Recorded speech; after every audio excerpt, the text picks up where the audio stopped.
ओम शांति। आज 14 जुलाई 1974 के अव्यक्त महावाक्य है। टाइटल है बाप समान सफलता मूर्त बनने का साधन, सर्व के प्रति शुभ भावना। आज इस सभा के बीच बाप दादा 3 प्रकार के सितारे देख रहे हैं। ज्ञान सितारे तो आप सभी हो, परंतु ज्ञान सितारों में भी 3 प्रकार कौन कौन से हैं? एक हैं सफलता के सितारे, दूसरे हैं लकी सितारे और तीसरे हैं उम्मीदों के सितारे। हर एक सितारे की अपनी अपनी दुनिया है। क्या आप सभी ने अपनी अपनी दुनिया देखी है या सिर्फ अपने आप को ही देखा है? दुनिया अर्थात रचना, क्या आपको अपनी रचना दिखाई देती है? क्या जानते हो कि रचना में कितनी और क्या क्या बातें देखी जाती हैं? आप अपनी रचना को तो देखते होंगे ना। जो बाप की रचना सो आपकी रचना। आप तो मास्टर रचयिता हो ना। आपको बाप की प्रजा पर ही तो राज्य नहीं करना है ना। आप मास्टर रचयिता नहीं बनते हो क्या? सदा रचना ही रहेंगे क्या? रचना अर्थात अपनी राजधानी तो बना रहे हो ना। राजधानी में भी नंबरवार तो होते हैं ना। वह भी किस आधार से होते हैं? और उनमें भी आपके ही भक्त हैं। शक्तियों के भक्त और बाप के भक्त अलग अलग हैं। आपके भक्त कौन बनेंगे? किस हिसाब से आपके भक्त बनेंगे? जिन आत्माओं को, जिन श्रेष्ठ आत्माओं द्वारा व निमित्त बनी हुई आत्माओं द्वारा कुछ न कुछ प्राप्ति का अनुभव होता है, उन द्वारा कोई साक्षात्कार होता है या कोई वरदान प्राप्ति का अनुभव होता है, तो उस आधार पर वह उनकी प्रजा और भक्त बनते हैं। जो समीप आत्माएं होती हैं, जिन आत्माओं का बाप से संबंध भी जुट जाता है और साथ साथ बाप द्वारा वर्षे के अधिकारी भी बनते हैं, वे रॉयल फैमिली में आते हैं। एक ही समय में हर एक आत्मा अपनी रॉयल फैमिली बना रही है, अर्थात वह भविष्य संबंध वह राजघराना भी बना रही है, प्रजा भी बना रही है और भक्त भी बना रही है। भक्तों और प्रजा की निशानी क्या होगी? राज्य के संबंध में आने की बात तो सुनाई, परंतु प्रजा और भक्त इन दोनों में अंतर क्या होगा? प्रजा केवल ज्ञान और योग की प्राप्ति करने की पुरुषार्थी होगी, वह संबंध में समीप नहीं होगी, लेकिन दूर के संबंध में जरूर होगी। वह मर्यादा पूर्वक जीवन बनाने में यथा योग्य तथा यथाशक्ति पुरुषार्थी होगी। बाकी और भी जो दूसरे सब्जेक्ट्स हैं, धारणा और ईश्वरीय सेवा, उनमें भी यथाशक्ति सहयोगी होगी, लेकिन सफलता मूर्त नहीं होगी। इसीलिए वह 16 कला संपूर्ण नहीं बन पाती। कोई ना कोई संस्कार व स्वभाव के वशीभूत होने के कारण निर्बल आत्मा हाई जंप नहीं दे सकती। इसलिए रॉयल परिवार में व राज्य कुल में आने के बजाय वह रॉयल प्रजा बन जाती है। रॉयल कुल नहीं, रॉयल प्रजा। बाकी भक्त जो होंगे वह कभी भी स्वयं को अधिकारी अनुभव नहीं करेंगे। उनमें अंत तक भक्त बने के संस्कार रहेंगे और वे सदा मांगते ही रहेंगे, आशीर्वाद दो, शक्ति दो, कृपा करो, बल दो या दृष्टि दो आदि। ऐसे मांगने के संस्कार व अधीन होने के संस्कार उनके लास्ट तक दिखाई देंगे। वे सदैव जिज्ञासु रूप में ही रहेंगे। उन्हें बच्चेपन का नशा, मालिकपन का नशा और मास्टर सर्वशक्तिमान का नशा धारण कराते भी वे धारण नहीं कर सकेंगे। वे थोड़े में ही राजी रहने वाले होंगे। यह है भक्तों की निशानी। अभी इससे देखो कि प्रजा और भक्त कितने बने हैं। भक्त कभी भी डायरेक्ट बाप के कनेक्शन में आने की शक्ति नहीं रखते। वे सदा आत्माओं के संबंध में ही संतुष्ट रहते हैं। उनके बार बार यही बोल रहेंगे, आप ही हमारे लिए सब कुछ हो। आपके पास ऐसे भक्त भी आएंगे, ना चाहते हुए भी हर एक निमित्त बनी हुई आत्माओं के प्रजा और भक्त बनते ही रहते हैं। अब समझा आपकी दुनिया व रचना क्या है। आगे चलकर हर एक को यह साक्षात्कार भी होगा कि मैं किस राजधानी में राज्य पद पाने वाली हूँ या पाने वाला हूँ। अच्छा, यह तो ही सितारों की दुनिया अर्थात उनकी रचना। सितारों में पहले नंबर सितारे हैं सफलता के सितारे। सफलता के सितारों की निशानी क्या है, जिससे कि स्वयं को चेक कर सको कि मैं सफलता का सितारा हूँ या होवनहार सितारा हूँ। लकी सितारों की निशानी और उम्मीदवार सितारों की निशानी क्या है। अपने आप को जानते हुए भी बाप दादा नॉलेज के दर्पण द्वारा 3 स्टेजेस का साक्षात्कार कराते हैं। साक्षात्कार करना तो सब चाहते हो ना, दिव्य दृष्टि से नहीं तो नॉलेज के दर्पण द्वारा तो कर सकते हो ना। सफलता के सितारों की निशानी यह है कि उनके हर संकल्प में दृढ़ता होगी कि सफलता अनेक बार हुई है और अभी भी हुई पड़ी है, होनी चाहिए, होगी या नहीं होगी यह स्वप्न में भी कभी उनकी स्मृति में नहीं आएगा, बल्कि उन्हें 100% निश्चय होगा कि सफलता हमारी हुई ही पड़ी है। उनके हर बोल की यह विशेषता होगी कि वे हर बात में निश्चय बुद्धि होंगे और उनके बोल में ईश्वरीय संतान की खुमारी दिखाई देगी, अर्थात उनमें ईश्वरीय नशा दिखाई देगा। उनमें देह अभिमान का नशा नहीं दिखाई पड़ेगा।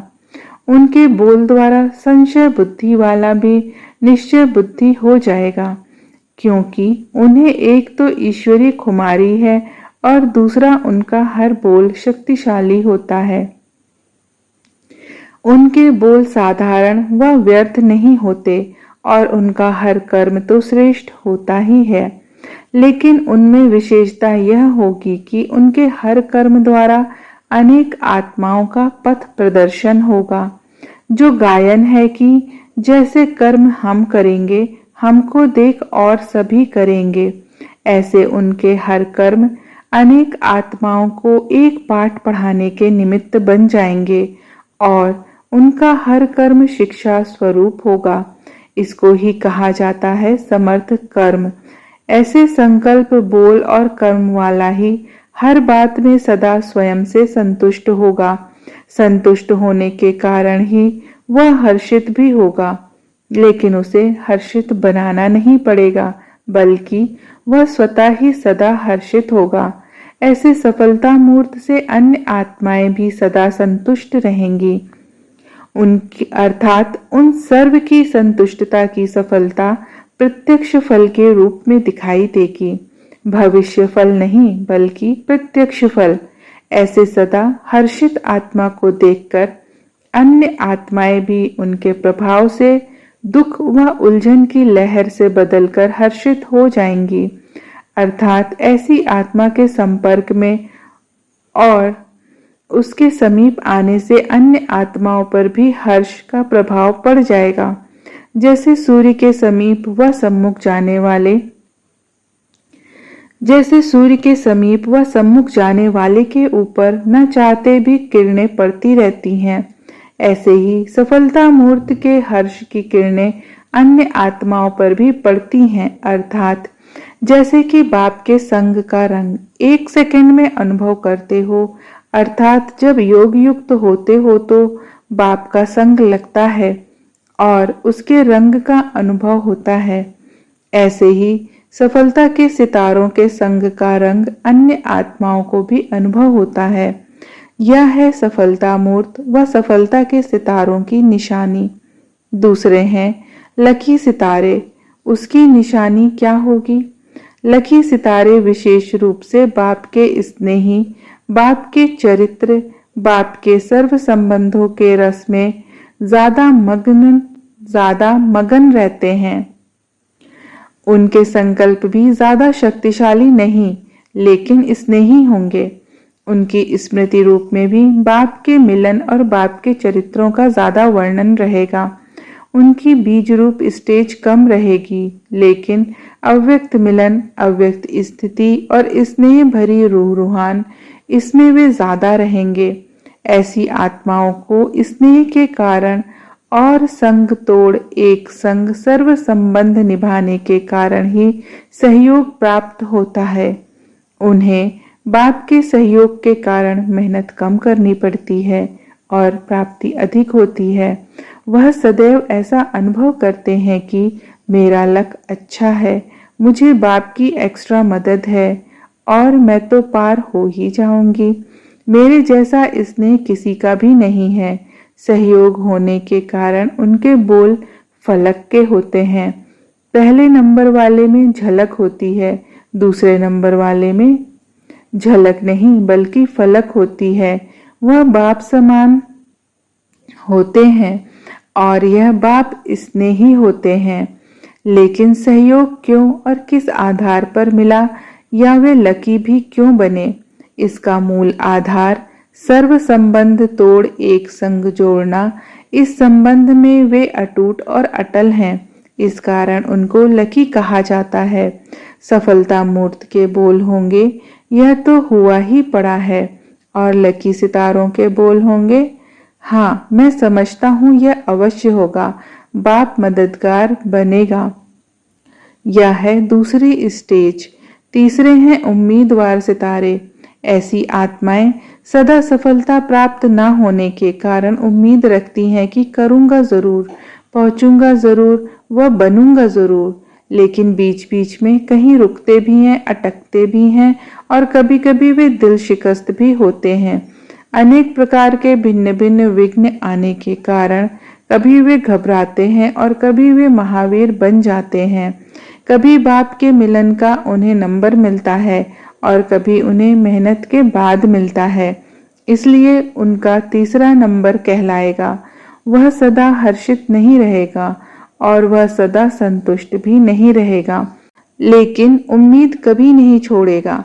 वह इस निश्चय से भी कभी डगमग नहीं होंगे कि मैं बाप का हूँ, लेकिन निर्बल होने के कारण वे कभी कभी दिल शिकस्त हो जाते हैं। यह है उम्मीदवार सितारे। समझा? अब अपने ज्ञान दर्पण में देखना कि मैं कौन हूँ, यही पहेली हल करने आए थे ना। और अब अंत में भी यही पहेली हल करनी है कि मैं कौन हूँ। लक्ष्य सफलता का सितारा बनने का रखना है, क्योंकि बाप समान बनना है। सिर्फ बाप स्नेही बनने से खुश नहीं रहना है। बाप समान बनाने के लिए, वह सफलता मूर्त बनने के लिए आज आपको दो बातें सिर्फ दो शब्दों में सुनाते हैं। दो शब्द धारण करना तो सहज है ना। सदैव सर्व आत्माओं के प्रति संपर्क में आते हुए, संबंध में आते हुए और सेवा में आते हुए अपनी शुद्ध भावना रखो। शुभ भावना और शुद्ध कामना। चाहे आपके सामने कोई भी परीक्षा का रूप आए और चाहे डगमग करने के निमित्त बनकर आए, लेकिन हर एक आत्मा के प्रति आप शुभ कामना और शुद्ध भावना, यह दो बातें हर संकल्प, बोल और कर्म में लाओ तो आप सफलता के सितारे बन जाएंगे। यह तो सहज है ना। ब्राह्मणों का यही धर्म और यही कर्म है। जो धर्म होगा वही कर्म होगा। बाप की हर बच्चे के प्रति यही शुभ कामना और शुद्ध भावना है कि वह बाप से भी ऊंचा बने। इस कारण जब छोटी छोटी बातें देखते व सुनते हैं तो समझते हैं कि अब इसी घड़ी से सब संपन्न हो जाएं। मास्टर सर्वशक्तिमान यदि वे दृष्टि व वृत्ति की बात कहें तो क्या शोभता है। अर्थात सर्वशक्तिमान बाप के आगे मास्टर सर्वशक्तिमान कमजोरी की बातें करते हैं, तो इसलिए अब बाप इशारा देते हैं कि अब मास्टर बनो, क्योंकि स्वयं को बनाकर फिर विश्व को भी बनाना है। समझा? ऐसे समझदार बच्चे सुनना और करना समान बनाने वाले हर संकल्प, व हर बोल में बाप दादा को फॉलो करने वाले सफलता के सितारे, लकी और उम्मीदवार सितारे, लक्ष्य को संपूर्ण पाने के अधिकारी बच्चों को बाप दादा का याद प्यार, गुड नाइट और नमस्ते। ओम शांति।